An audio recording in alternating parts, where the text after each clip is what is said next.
Hi, Shanram Darren here. This is another weight loss via meditation video. Now, if you don't know what weight loss via meditation is, it's my thing that I'm pioneering. It's a what if we could lose weight by observing and letting go of our reactions. If you don't know what letting go is, it's just this systematic way of looking at your emotions and shedding the layers that we have from being from who we are truly meant to be.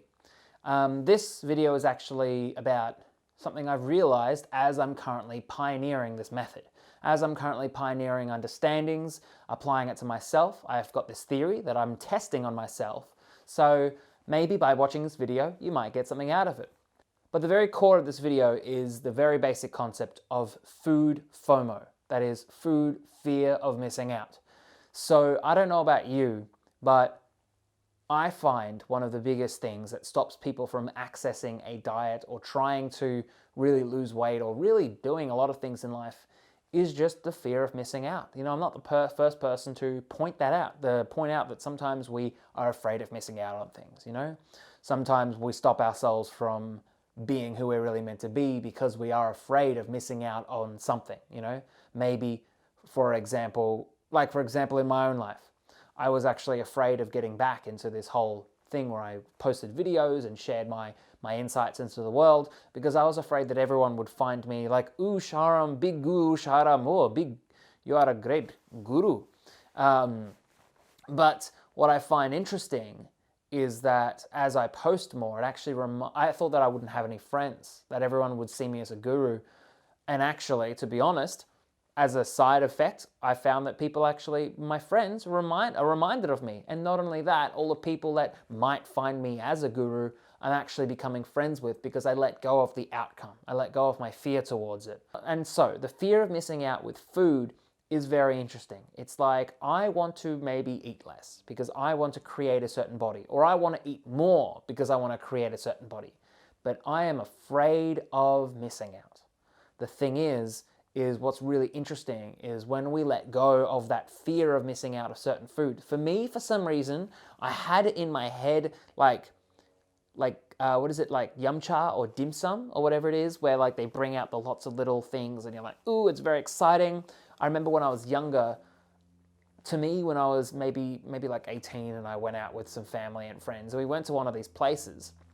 It was a really amazing event for me because I was like, ooh, look at me, I'm so cultured. So what's interesting is the fear of missing out with certain food isn't necessarily the fear of missing out that certain food, but the emotions that we link to it. Because what is food? What is food? Food is like, what is a dumpling? It's like flour. I always make these things. I'm like, what is in it? Like, fucking Google it. Like some pork, some garlic.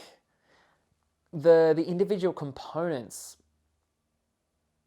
aren't all that special. I mean, obviously, the animal that was used to make the pork was very special. The plant, it was. But they are blank slates for us to project our emotions on.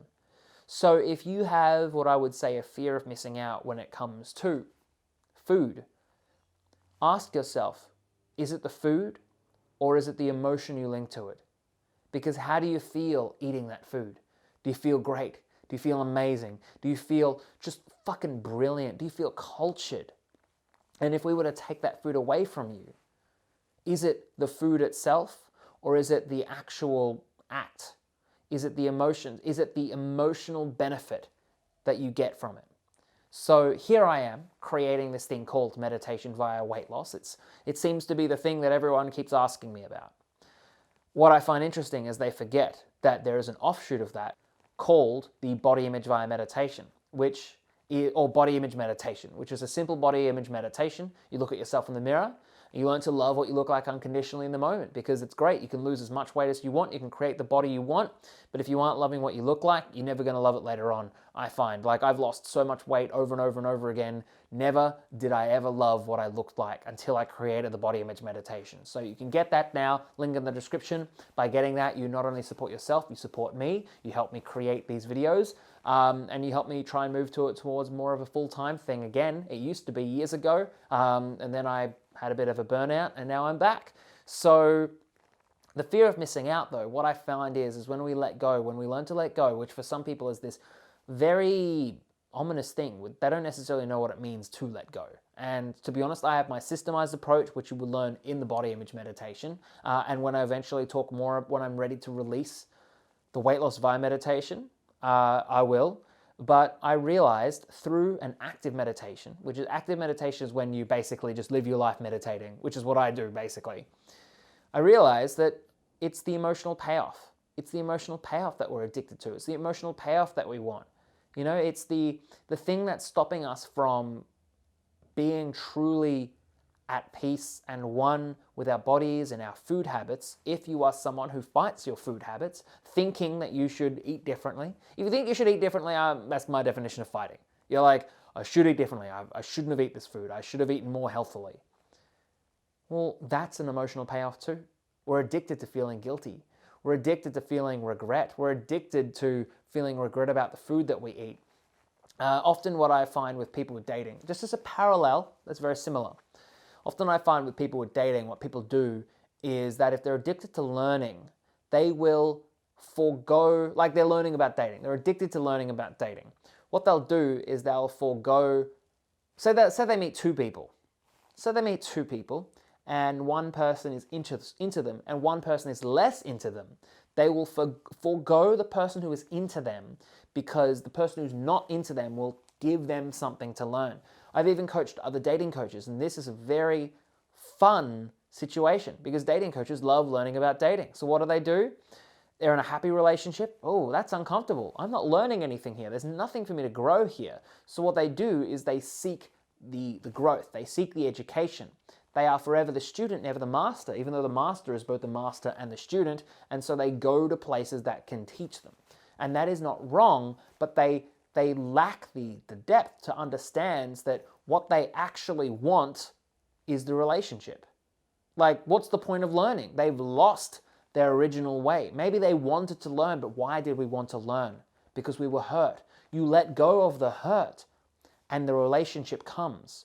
You let go of the weird reactions to food and more aligned eating becomes. Like, I only ever share things that I think that, like, God, last week, or no, it was 2 days ago, I ate some salami that I used to eat as a child, like every day at school. At school, my mother would make me this chili-coated salami sandwich, and I loved it. The taste, just the butter, was always very simple. It was just a really shitty, you know, like the really cheap white bread that you get from like a local grocery store.